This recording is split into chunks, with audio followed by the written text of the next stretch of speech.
السلام علیکم. We have started a new channel Urdu Kahani. تو آئیے اسٹارٹ کرتے ہیں.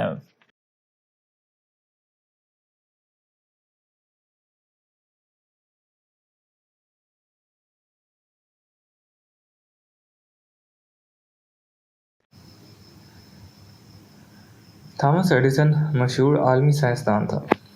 اپنے بچپن میں بخار کے باعث وہ سماعت سے محروم ہو گیا تھا. جب وہ چھوٹا تھا تو ایک دن وہ اسکول سے آیا اور ایک لفافہ اپنی والدہ کو دیا کہ استاد نے دیا ہے، اپنی ماں کو دے دو. ماں نے کھول کر پڑھا اور اس کی آنکھوں میں آنسو آ گئے.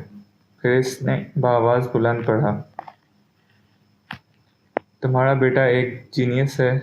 یہ اسکول اس کے لیے بہت چھوٹا ہے اور یہاں اتنے اچھے استاد نہیں کہ اسے پڑھا سکیں، سو آپ اسے خود ہی پڑھائیں. اس کے بعد اس کو پڑھانے کی ذمہ داری اس کی والدہ نے لے لی.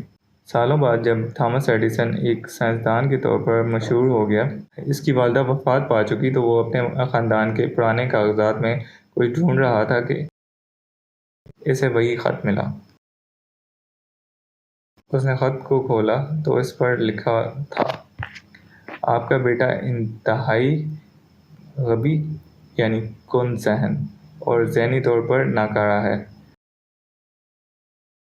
ہم اسے اب اسکول میں نہیں رکھ سکتے.